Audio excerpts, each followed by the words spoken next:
So, Mr. Proctor, thank you for taking the time. My pleasure. I appreciate it. Here. And it's Bob. Mr. Proctor's dead. Okay, Bob. Yeah. The new economy. There's a lot of stuff going on in the economy, and what used to be the model is people would go to school, get a job, work for that company for 40 years or whatever, retire. That was the model. And today it seems like the only way to survive is to be an entrepreneur. What are your thoughts on entrepreneurialism in general? Well, I think if it didn't exist, we'd have to invent it. I think it's phenomenal. I think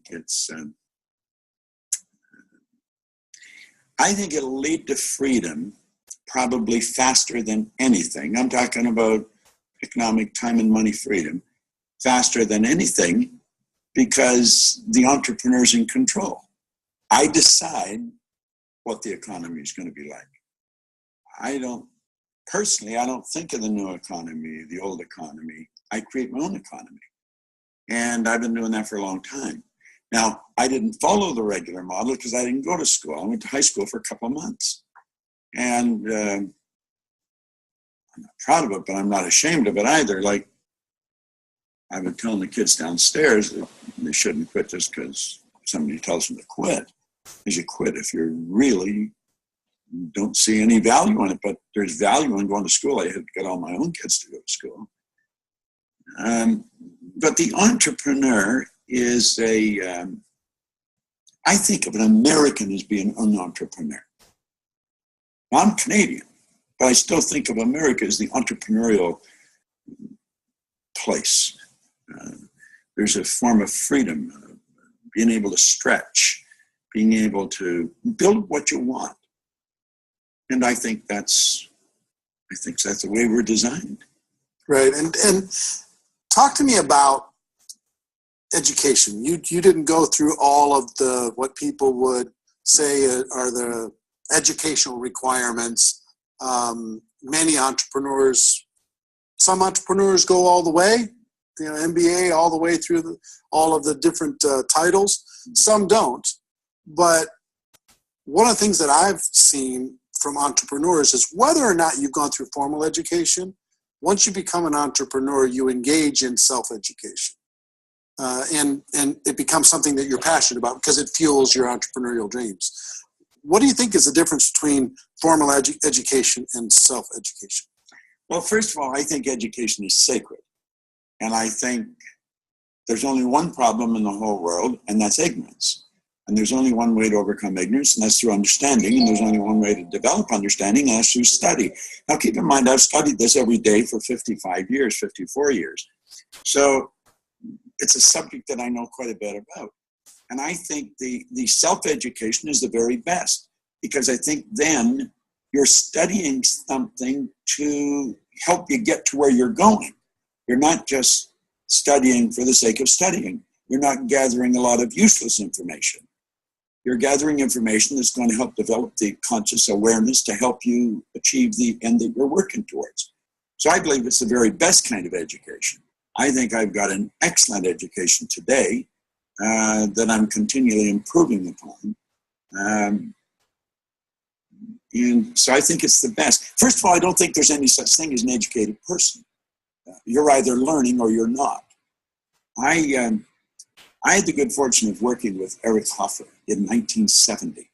He wrote The True Believer. He wrote a number of good books, but he was a phenomenal guy. And he said something that just burnt into my mind at the time when I was working with him. He said that learning was something that was essential. He said, in times of change, the learners will inherit the earth, while the learned find themselves beautifully equipped to deal with a world that no longer exists. Now, I took that to be metaphorical, that you would be happy, healthy, and wealthy. The learners will inherit the earth. While the learned find themselves beautifully equipped to deal with a world that no longer exists, there's no such thing as a learned person. It's not something to fill up and put a cap on. You're either learning or you're not. I think Napoleon Hill pointed out that education comes not from only to produce or develop from within. See, I believe there's perfection within every one of us. I think our spiritual DNA is perfect. I think it requires any modification, any improvement. And so the education is really this infinite knowledge, all the knowledge is omnipresent. I think it's in us, and we let it out. And we develop a greater awareness, and we become more aware. Like the way to build the equipment to communicate this particular show has always been here. It took awareness to learn how to pick up it and begin using it. And I think that's the kind of education that people need, and I don't think the educational system is providing. Now, I would say a good portion of the world promotes learning something in order to plug into somebody else's system. And entrepreneurialism isn't really taught. As a matter of fact, if many people make a decision to become an entrepreneur, everybody goes, ooh, are you sure? That's really risky. You're taking a big chance. Because the traditional entrepreneur paths of buy an existing business, buy a franchise, or start something from scratch on your own, those are pretty risky.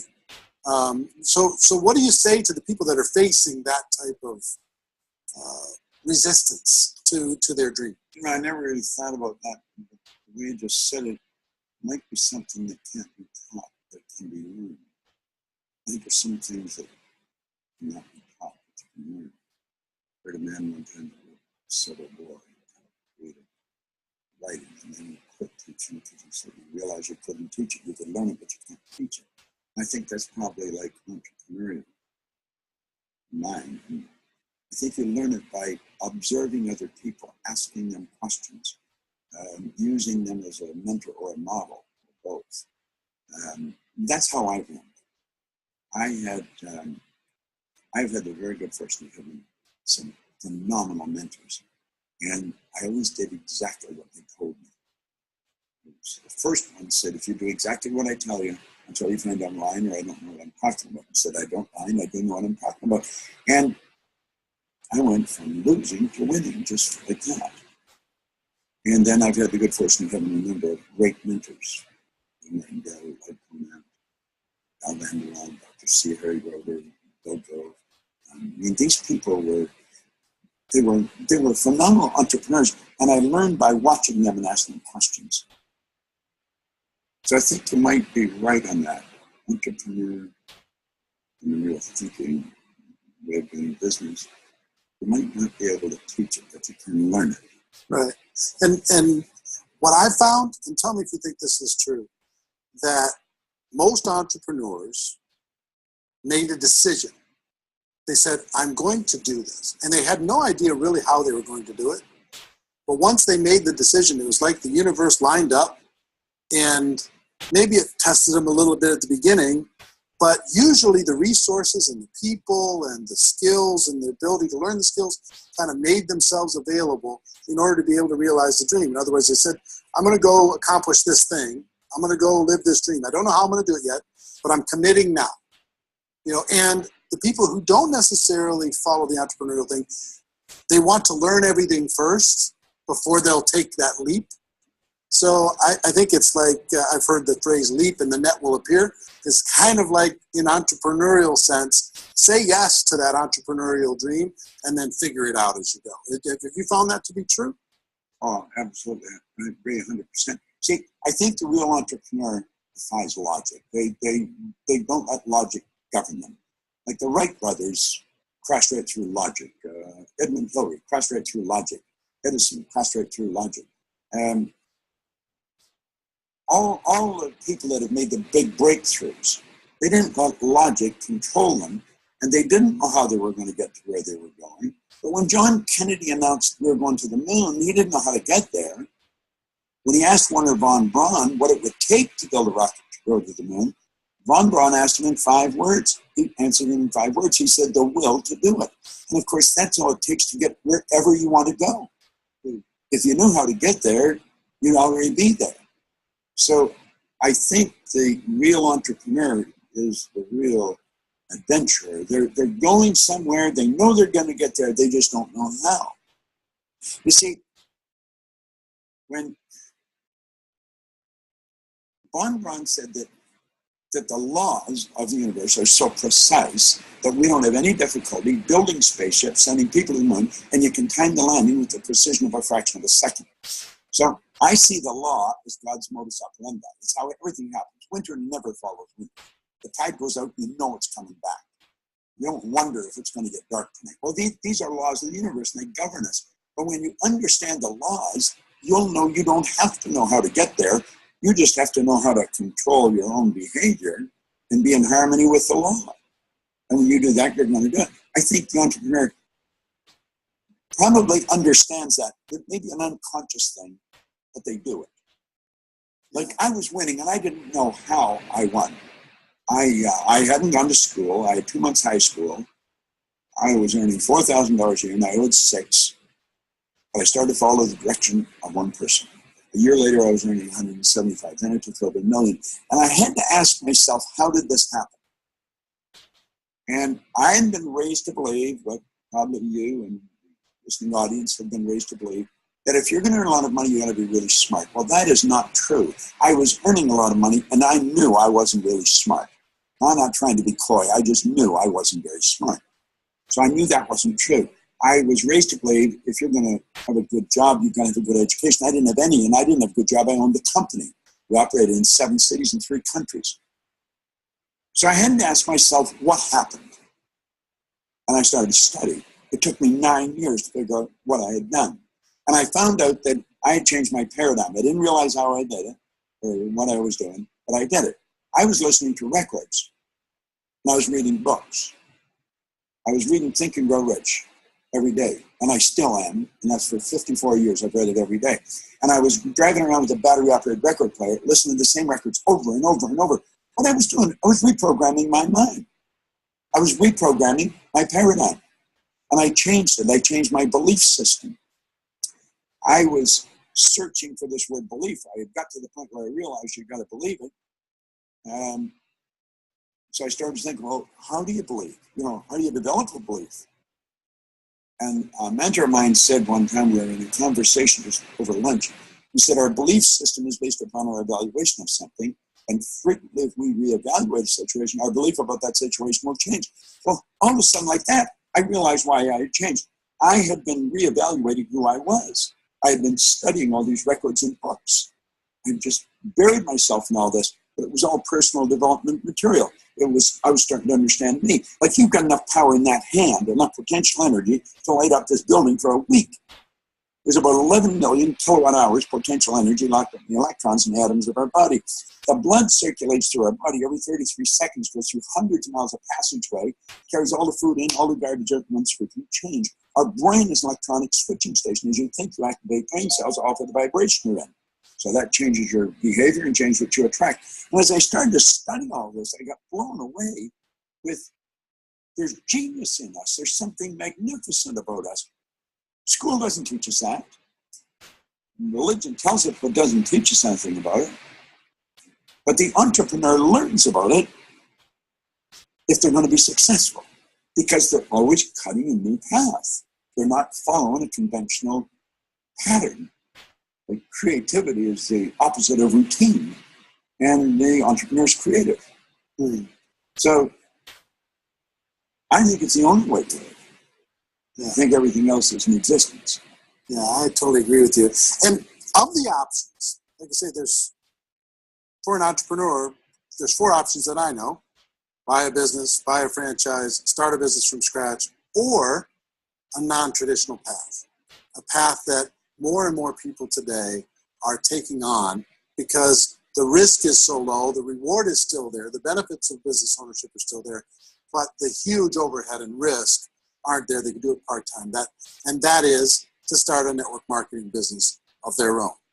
What are your thoughts on network marketing as an alternative for the average person that might not have a huge amount to invest to be able to step into this entrepreneurial arena?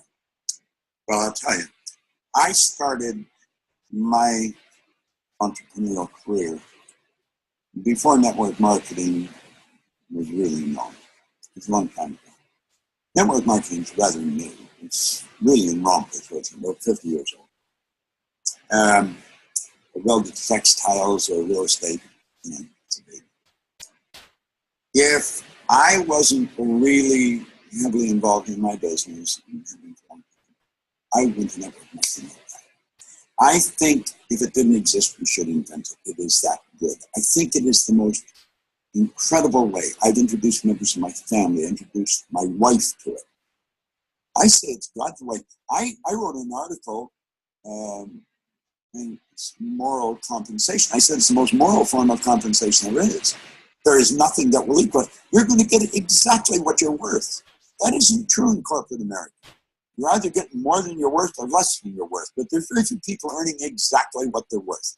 Most people are even afraid to take on something like that. You get what I'm worth. My goodness. Scary to some people. Network marketing, there's no nepotism, there's no favoritism. And you can earn millions. And you don't need a nickel to start. So, when you ask what I think about it, you're asking a person that has studied it for a long, long time. And I think it gets a bad rap. A lot of people are against it. But anything we don't understand, we have a tendency to criticize or ridicule. And I've always found the people that are criticizing it, I'll just mosey around, I'll start asking questions, and then I'll ask, do you really understand it? And they'll say, yeah, of course. Well, could you explain it to me? And they can't. They don't understand it. See, people that understand network marketing would never knock it. I think a person's advertising their ignorance when they're knocking it.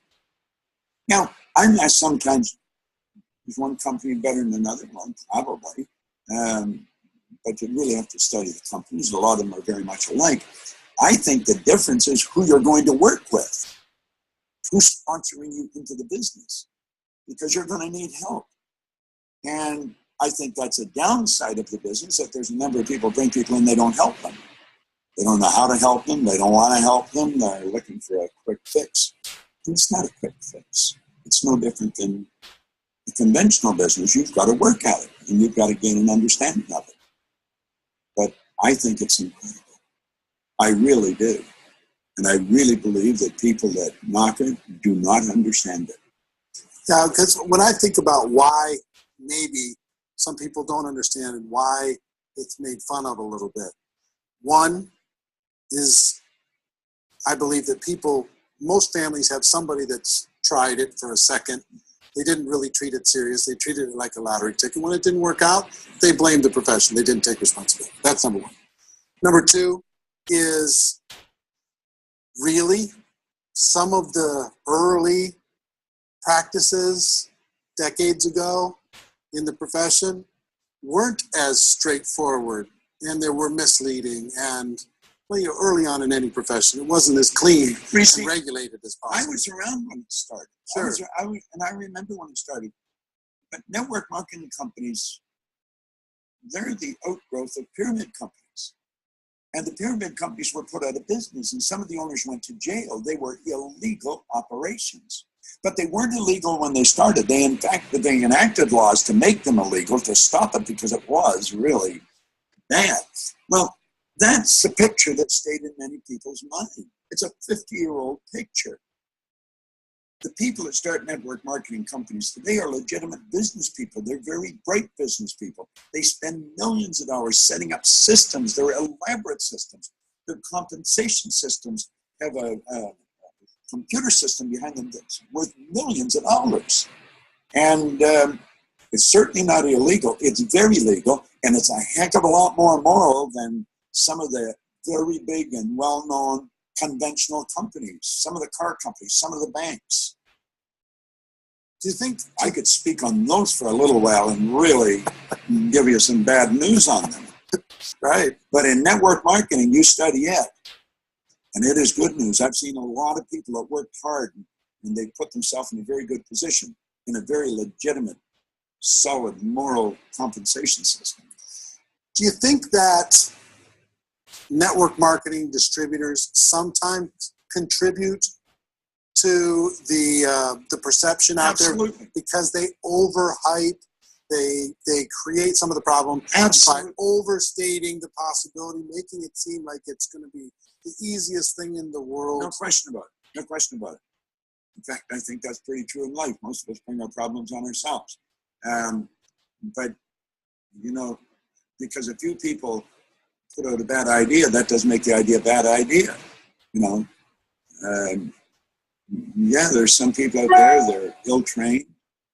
they don't know what they're doing, and they're making promises that they couldn't possibly fulfill. They're saying things that are not accurate and are not legal and are not true. But you can't say the industry, like I'm reading where a car company's got big callbacks. The people stop driving cars because of that. But the car companies paid the price. They're fixing the car. Well, it's the same with network marketing companies. They'll give your money back. You know, they're very, the ones I know, and I know some of the owners very well, are very honorable people. Some people have a problem with the shape of the theoretical shape, because there's a network marketing organization never looks like this, but they think that, well, if you get 5 and they get 5 and they get 5, that triggers their thoughts back to those old pyramid, not the pyramid things, but like those, what do they call them, airplane games where everybody puts in $1,000 and it kicks up to the person at the top and the person at the bottom ends up the loser. That's what people think when they look at the shape, but there's nothing wrong with the shape, right? But Maslow's hierarchy of needs was the same shape, wasn't it? Take some of the biggest corporations in the world, American, European, and that's how they operate. There's somebody at the top. There's just one person at the top. In this business, any person can be at the top. See, that's what makes it so incredible. I will get to the top if I work hard. I went into a conventional company. It doesn't matter how hard I work. I'm not going to get to the top in some companies. Now, some you can, but most of them you can't. There's a lot of nepotism. There's a lot of favoritism. Politics. Yeah, we all know that. This is not something. We stick our head in the sand. And then when network marketing comes along, people are putting it down. No, I'm not in it, but I sure support it. And I speak out for it every chance I get, because I believe it is a very moral compensation concept that they operate with. So a friend comes to you and says, I'm thinking about getting involved in a network marketing company. What advice do you give them? What do you tell them? I say, well, it could be a good idea. And I tell them to really take a look at the person that's inviting them in. If you're inviting me in and I checked you out and I can see you're very successful, then I'd probably go with you. What if I wasn't successful, but I was connected to a good company with good systems? Well, you can have a good company with good systems. If the people you're working with don't follow them and you don't know anything about them, odds are pretty good you're not going to follow them. So I believe most of the companies have good systems. There's not too many of them. I don't know any of them that don't have good systems. Some have a little better than others. But it's the people you're working with. They're your company. They're your upline. They're your executives. They're the people that are going to Motivated teach to help you how to succeed. make it or break it. Well, education too, not just motivate, but they're going to educate you. And there's some that are very, very good. So if I'm your friend and I decide, okay, I'm going to pull the trigger, I like the company, I like the product, I like the support system, I like the compensation plan, I like the people I'm working with, I'm going to do it. What advice would you give me on how to be successful? I would have you be very, very clear on what you want to accomplish. You've got to have a very clear, definite target that you're shooting at. And you don't necessarily have to believe it, but you got to know I believe it. If I'm helping you do it, now I say that based on experience. The goal I set that my first mentor had said, I didn't believe I'd accomplish it, but I believed he believed it. And he got me to believe it. I would have you really focus on that, and then have you understand that for you to do that, you're going to have to change you. Because the results you're getting in your life right now are nothing but the manifestation of what's going on in your own mind, your own consciousness, your own paradigm. And if you're going to change your results, the company really doesn't have much to do with it. The company's there. It's up to you. I will give you the tools, I'll give you the system, and I'll work with you. But if you don't do it, I can't do it for you. I heard Martin Root. I haven't seen Martin Root for years, but he said something one time that's brilliant. He said, you've got to do it by yourself, and you can't do it alone. A psychiatrist told me that was a koan. And a koan is a riddle that the master gives to the student, and the student solves the riddle. They raise their awareness. You've got to do it by yourself, and you can't do it alone. And I think that's the way it is. I think the person that signs you has to be good. Right. Or you have to find someone. That's right. Yeah. What I've found is that your personal sponsor may or may not be great, but There's better be than. well, you can find someone. They might be upline, they might be somewhere in the company, but you can find a mentor. Oh, you can listen. If the person didn't know the war was over, you can still win. Right. But you've got to understand someone is going to help you do it. Yes. You're not going to do it alone. Yes. And better that your person that's sponsoring you into the business knows. Right. Because that is your educational systems coming through them. Right. I think that's very important. What do you see as the future of network marketing? Oh, The next 5 years, 10 years? it's going to be 15 years? huge. It's going to be huge. All kinds of legitimate companies now. When I say legitimate, I'm talking about conventional companies. The network marketing companies are legitimate. The convention, there's many conventional businesses that are going to that as a marketing plan. It makes sense. The money's not wasted that goes into advertising. I don't think advertising is wasting money, but I mean, you're spending it directly on growth. I honestly believe that it hasn't really started to grow yet. Yeah, I'm of the belief that it's kind of in the garage. It's such early stage. Right now, worldwide, it's about $169 billion a year in total sales in all the companies around the world. So it's a very big, It's going to go up. very big industry. But I think there's, at this moment, there's about 14 companies that are over $1 billion a year in sales. I believe we're going to see $5 billion and $10 billion and $20 billion and $50 billion companies. I believe the reason you're going to see that, I think the element or the generation that were left with a bad taste in their mouth are moving on. The younger people are coming in. And the ones that are brought in properly and the ones that have the determination and set the goals, they're going to change the business. Right. Because they're not going to be listening to this other stuff. They know, it's like the Wright brothers, when they got the plane off the ground, they said, I know it can fly. I just did it. Didn't matter who told them they couldn't. But I think the young people are coming in and they're finding a phenomenal opportunity. They're earning a lot of money. They have a lot of freedom. They have a lot of fun. They're really living their dream. I believe they're living the way you and I are designed to live. We're designed to have time and money freedom. The fact that we don't is because we don't understand it and we don't utilize the potential that God gave us properly. The young people are going to change it. And I believe over the next 5 or 10 years, it is going to grow exponentially. And for a person that's involved and maybe isn't achieving all the success that they want, what advice would you have for them? Really sit down and take a look at yourself.